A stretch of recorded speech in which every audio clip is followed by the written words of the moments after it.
Hey man, yeah. All right, first day of 2026. See what happens this year, right? All right, so we're going to move on with some music encouragement to those of you who want to write a song and you want to become a songwriter and you want to learn how to write a song. I got something for you. This is a little trick that I started when I was like in sixth grade, and I wrote this one song. And I'm gonna do this like this, how I wrote it, and then I'm gonna maybe post with it the actual song as it was recorded years after. And it was pretty popular. It was a pretty cool song, and it was about love. Well, the first chord I learned was the D chord, which is easy for you to do. It's probably the easiest one, in fact, and it's called the love chord.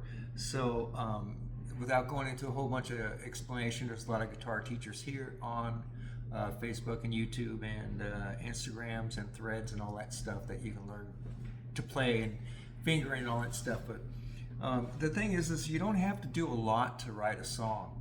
So when you're starting out, and when I started out, I knew the D chord, I also knew the G, and I also knew the E minor. That was it, and I practiced those all the time, going back and forth and trying to get it. The other thing is that my first guitar was a 12 string, so I never really play a 6 string at all.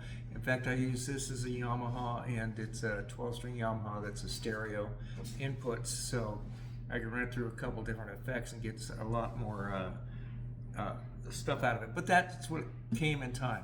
So this is, if I was pretending like I was writing a song back in I guess it was 1978 or 79 when I wrote this song like this. This is how it went. And yeah, it's very simple. So I just did this.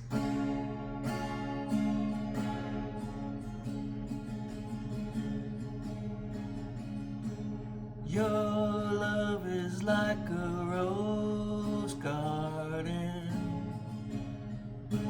in its spring blossom, yeah.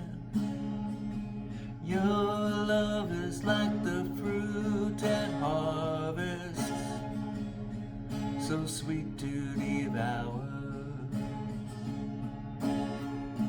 But the rose, its petals wilt to replenish the soil, yeah, yeah. And the fruit, it can become rotten if we leave it forgotten. But don't take it so seriously. You and I, babe, we got to believe. I may lose my direction, darling, but my heart will not leave. Your love, it is the air I breathe. Your love is like the sun and the sea. Your love, it is the air I need. Your love, your love. So that's how it started. It was just simple like that. Okay, now I'm gonna post the other song. It's on Bandcamp. I'll post it here so you can listen to it after you watch this video if you want to. If you don't, it's no big deal. But that's how easy it is to start playing. The important thing, not important thing, but one of the things that I did is I tried to learn how to sing in D for so many years that it kind of ruined everything. If I wanted to do something in G, it made it a little more difficult. So also the other thing too is I use a tuning that is called 432 kilohertz. It's just a flat 440. So if you tune your guitar to 440 and just tune it back a little bit and do the same on each string, you'll have a 432 kilohertz.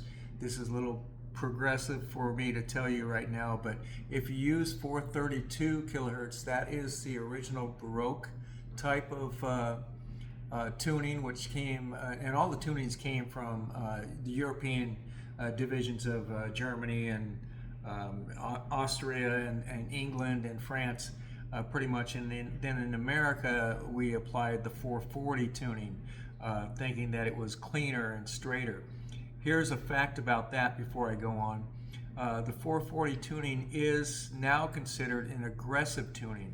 The reason for that is because it does draw aggression out of people. That's why more rock music is in 440 than it is in 432. There again, in indie music and in meditation music or any type of praise music, we're normally in the 432 kilohertz, which is the natural kilohertz of the universe. So your brain does absorb things better that way. They listen more to the music, they listen to more of the music, and instead of just hearing the beginning, the middle, and the end, you will hear the whole song if you're on 432. That is just our brain that works like that, if you don't know.